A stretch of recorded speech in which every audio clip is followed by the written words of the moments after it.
Hi, I'm so glad you stopped by. I'm going to read this story called Arthur's Underwear. Binky Barnes was at the board doing a difficult problem. That's correct, said Mr. Ratburn. Very good. Binky cheered, yes, and dropped his chalk. As he bent down, the class heard a loud rip. Everyone laughed except Mr. Ratburn. Go to the office and ask Miss Tingley to sew them up, he said.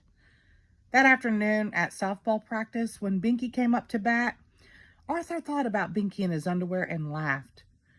During dinner, Mom asked, anything interesting happen at school today? Arthur started to laugh. What's so funny? Asked D.W. But Arthur couldn't stop laughing to answer.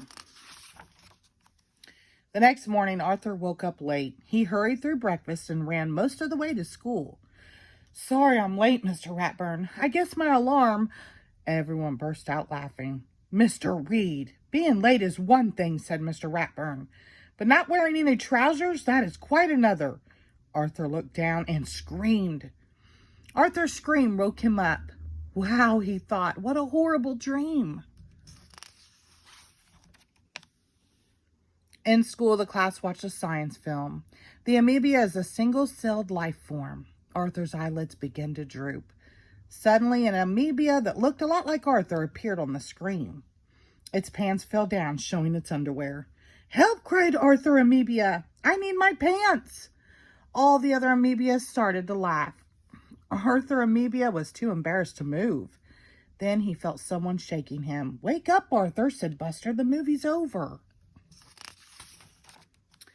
At lunch, Arthur didn't feel like eating. What should I do, Buster? Every time I go to sleep, I'm in my underwear. Try staying awake, Buster suggested. You can't dream if you don't sleep. That night, Arthur tried some tricks to stay awake. But as hard as he tried, Arthur just couldn't. I'll get you, Verminator, after I take a little nap. In Arthur's dream, the Verminator was torturing the class by scratching his clothes on the blackboard. Hearing cries for help, Bionic Arthur rushed to the rescue. But as he entered the classroom to take on the Verminator, everyone started laughing. My pants! Arthur gasped as he woke up with a start. Rise and shine, Mr. Fancy Pants, said D.W. They're right here. Mom says you better shake a leg or you'll be late for school. Arthur asked Buster for some emergency advice on the way to school. It even happens when I'm a superhero, he explained. I can't stay awake forever. I'm doomed. Maybe you should sleep in your pants, said Buster.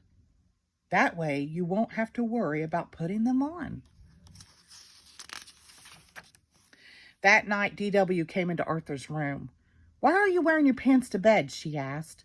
Because, that way I can be ready for school faster, he said quickly. I'm going to ask Mom if I can sleep in my clothes too, D.W. said. And maybe my coat and boots. Mom! Arthur sighed and changed into his pajama pants. The next day, Arthur was more worried than ever. What if people find out about my underwear problem? He asked Buster. They'll call me names and then I'll have to change schools. Don't worry, said Buster. Your secret is safe with me. At lunch the following day, Arthur sat with Francine and Muffy. They looked at him and started to giggle. What's so funny? Arthur asked. Do you have your pants on? Asked Francine. Better make sure.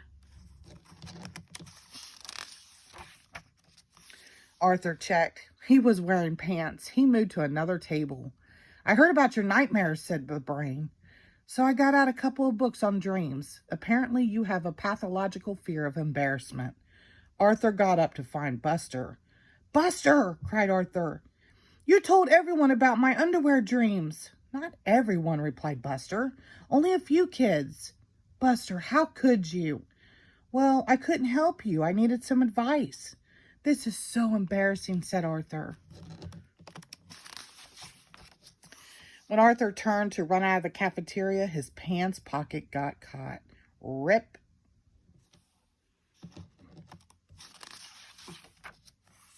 Everyone in the cafeteria began to laugh. Arthur couldn't move, but Binky grabbed 2 trays to cover him. "Quick," he whispered, "into the kitchen." Mrs. McGrady wrapped her apron around Arthur and got out a needle and thread. "I'm sorry," Buster said. "I shouldn't have told anyone." "It's okay," said Arthur sadly. "You were just trying to help. The hard part would be telling my parents that I have to change schools." Mrs. McGrady handed Arthur his pants. "Thanks," said Arthur. "Is there a back door?" "'Fraid not," said Mrs. McGrady. "But do you know the old saying, a banana without its peel is still a banana?" "Huh?" said Arthur and Buster. "It means people get embarrassed all the time," Binky explained. "But you're still Arthur," said Mrs. McGrady. "A smart, kind young man. With or without your pants." Arthur smiled. A few days later, Arthur met Buster at the sugar bowl. "Well, no more underpants nightmares," Arthur said. "That's great," said Buster. "I never thought that ripping your pants in the cafeteria would be the thing to cure you." As they stood up to leave, Arthur looked up at Buster and frowned. Buster, I think you forgot something." Buster woke up with a scream. "Uh-oh," he sighed. "Here we go again." The end. Thank you.